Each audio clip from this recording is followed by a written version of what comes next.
Makanya rugi kalau kita merasa ada makhluk yang bisa memberi, karena kita jadi bersandar kepada makhluk itu.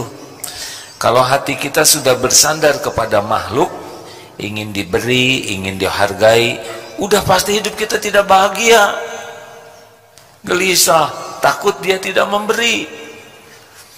Misal kita ingin diberi oleh makhluk, ya maaf ya hadirin, kalau kita sudah pengen diberi oleh makhluk, kita kecenderungannya kebaikan kita itu tidak ikhlas.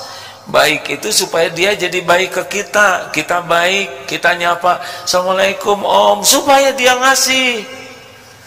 Kita belai anaknya supaya dia ngasih. Jadi nyaris kalau kita sudah ngarep-ngarep sesuatu dari makhluk, kalau kita berbuat baik enggak ikhlas demi agar dia jadi ngasih. Jadi tidak ikhlas. Kemudian kita pun jadi tidak nyaman, karena takut enggak ngasih. Dan ada satu lagi nih, kalau dikasih kita bisa jadi kerugian tadi, menganggap beliaulah pemberinya. Dan ada satu lagi, kalau kita berharap ke makhluk, izah kita, kehormatan kita turun. Kalau kita sudah biasa saja membebani atau berharap dari makhluk, ya, nah kita akan turun di hadapan makhluk yang kita harap-harapkan itu.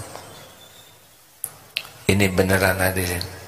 Pernah seorang cukong cerita, kerjaan cukong ini, cukong tobat ya, sebelumnya suka ngasih uang ke aparat, ke orang-orang yang di tokoh-tokoh kasih uang, tanya nomor rekeningnya, anaknya dibelikan HP, ibunya dibelikan tas, pergi ke luar negeri diongkosin.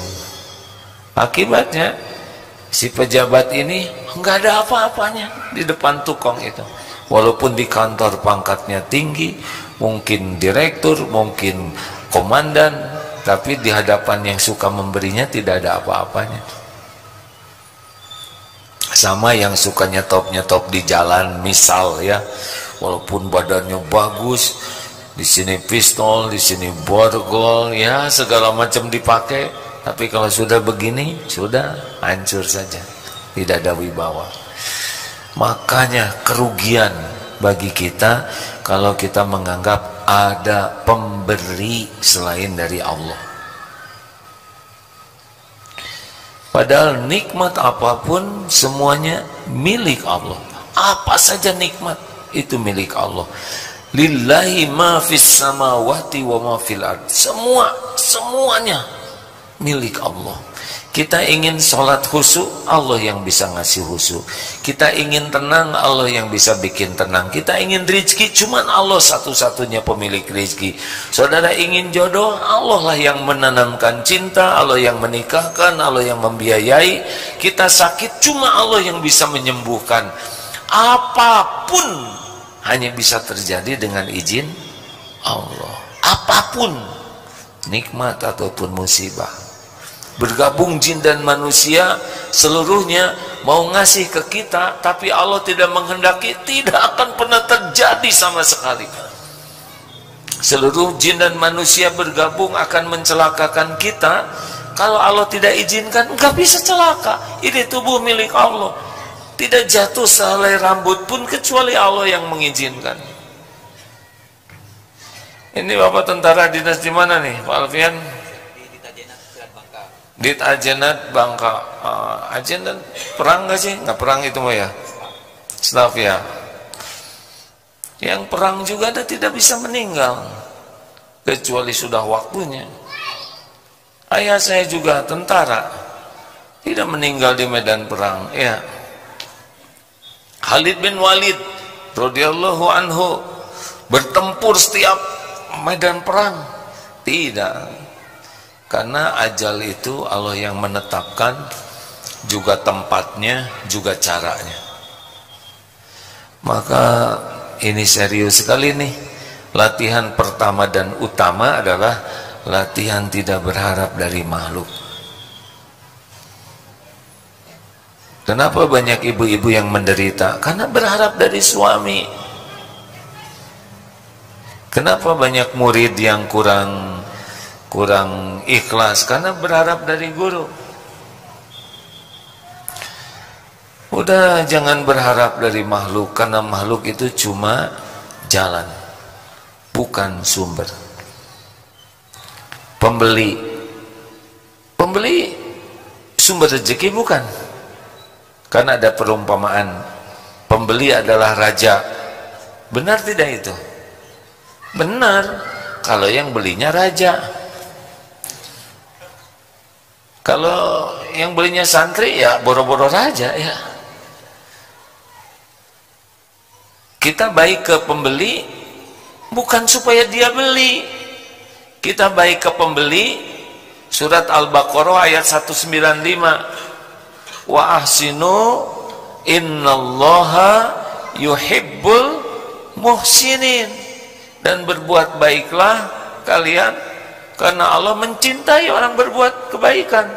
Selesai, itu bahagia tuh. Kalau kita berbuat baik supaya orang beli, gelisah, takut tidak jadi beli. Giliran tidak jadi beli, sakit hati karena kita udah nyuguhin. Giliran jadi beli, kita rugi karena menganggap dia sebagai pemberi. Tapi kalau kita niatkan jadi amal soleh, orang mau beli tidak beli itu gak ada masalah, kita baik saja. Beli tidak beli terserah Allah, tapi kita baik kepada pembeli adalah niat amal soleh. Jadi beli, alhamdulillah. Tidak jadi beli, alhamdulillah, kita tidak ada ruginya. Ini santri karya di Darul Tauhid, tinggal segini santri kita. Santri karya bekerja di Darul Tauhid harus profesional. Supaya apa? Supaya karir bagus. Nggak usah mikirin karir. Tidak usah mikirkan karir, tidak usah mikirkan jabatan, tidak usah mikirkan bonus. Kalau itu dipikirkan pasti gelisah. Pikirkanlah bekerja itu sebagai amal soleh. Udah lakukan saja. Saudara ingin satu jabatan, ngebet ke satu jabatan, tapi Allah tidak izinkan, sampai ngejongkeng kering kerontang, gak akan dapat, gak. Gelisah, lempeng saja.